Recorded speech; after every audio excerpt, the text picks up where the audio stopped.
বিগত 16 বছরের শাসন আমলে দেশের শিক্ষা সংস্কৃতির সবকিছুতে শুধু শেখ মুজিবময় মাফিয়া আওয়ামী সরকার, এটাই ছিল ইতিহাস। দেশের সকল পাঠ্যপুস্তকের ইতিহাস বিকৃত করে পাতায় পাতায় স্থান দেওয়া হয়েছিল আওয়ামী লীগের গুণগান, শেখ মুজিবুর রহমান, শেখ হাসিনা সহ তাদের পরিবারের সদস্যদের নিয়ে লেখা গল্প, প্রবন্ধ ও ছবি।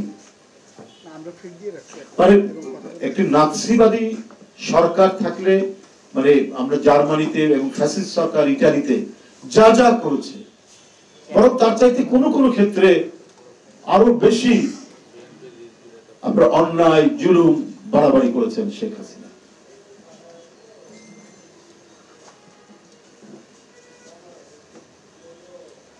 আওয়ামী লীগ আজ একটি গণহত্যাকারী সন্ত্রাসী সংগঠন হিসেবে দেশে বিদেশে পরিচিত। তারা মানুষের মৌলিক অধিকার কেড়ে নিয়ে বাংলাদেশের সার্বভৌমত্ব বিসর্জন দিয়েছে এবং 12 কোটি ভোটারের ভোটাধিকার হরণ করেছে। গুম, খুন, হামলা, মামলা, মানবাধিকার লঙ্ঘন ও বাক স্বাধীনতা হরণ করে গণশত্রু এই দলটি জনবিচ্ছিন্ন ও গণবিদ্বেষী অপশক্তিতে পরিণত হয়েছে। তাদের বৃহত্তম রাজনৈতিক দল হিসেবে পরিচয় দেওয়া গণতন্ত্রকামী মানুষের আকাঙ্ক্ষার পরিপন্থী এবং 2000 ছাত্র জনতার আত্মত্যাগ, 2 সহস্রাধিক আহত ও পঙ্গুত্বের মাধ্যমে পাওয়া নতুন বাংলাদেশের সাথে বিশ্বাসঘাতকতার সামিল। অপরদিকে বাংলাদেশের স্বাধীনতার ঘোষক, প্রথম সত্যিকারের গণতান্ত্রিক রাষ্ট্রনায়ক এবং বহুদলীয় গণতন্ত্রের প্রবর্তক শহীদ প্রেসিডেন্ট জিয়াউর রহমান প্রতিষ্ঠিত বিএনপিকে বিতর্কিত মন্তব্যের মাধ্যমে উপস্থাপন করা স্বাধীন বাংলাদেশের গণতান্ত্রিক মূল্যবোধ ও ঐতিহাসিক বাস্তবতার বিরুদ্ধে একটি পরিকল্পিত অপপ্রচার। আওয়ামী লীগের ছাত্র সংগঠন ছাত্রলীগ ইতিমধ্যে সন্ত্রাসী কার্যকলাপের কারণে আদালত কর্তৃক নিষিদ্ধ হয়েছে।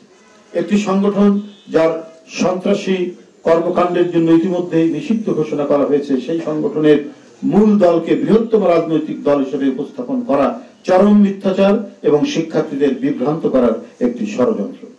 আমরা সংশ্লিষ্ট মহলকে আহ্বান জানাই, দ্রুত পাঠ্য বই সংশোধন করে কমলমতি শিক্ষার্থীদের সামনে ইতিহাসের নিরপেক্ষ ও সঠিক তথ্য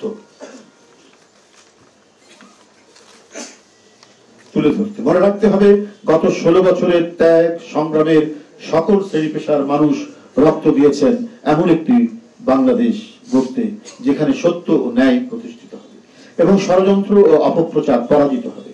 তাই অন্তর্বর্তী সরকারের প্রতি আহ্বান, এই আকাঙ্ক্ষাকে ধারণ করে প্রতিটি উদ্যোগকে সফল করে তোলার জন্য কার্যকর পদক্ষেপ গ্রহণ করতে হবে।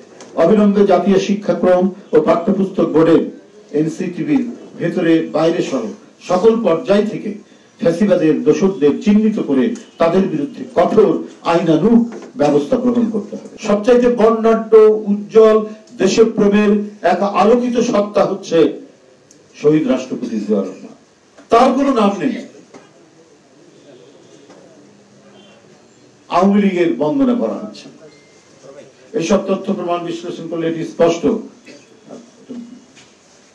গণতন্ত্র প্রতিষ্ঠার নিবিড় সম্পর্ক ছিল। বিএনপি প্রতিষ্ঠার সঙ্গে ক্ষমতা নয়, বরং দেশে বহুদলীয় গণতন্ত্র প্রতিষ্ঠার নিবিড় সম্পর্ক ছিল। এইসব সত্য ইতিহাস কেন এখন পাঠ্যপুস্তকে সন্নিবেশিত হবে না? এইসব তথ্য জানার পর বিএনপি সম্পর্কে যারা বিভ্রান্তি ছড়াচ্ছে তারা গভীর চক্রান্তে নিয়োজিত রয়েছে।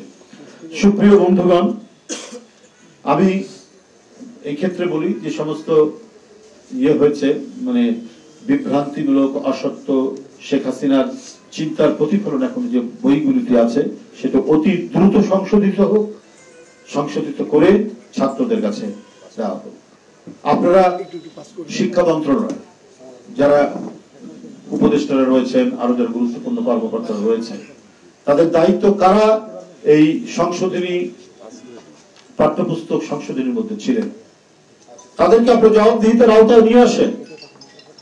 কারণ এরাই এই ঘৃণ্য কাজটি করেছে এবং এরাই হচ্ছে শেখ হাসিনার দোষক, যাদেরকে কমিটি করে এই পাঠ্যপুস্তক সংশোধনীর সাথে আপনারা যুক্ত করেছেন।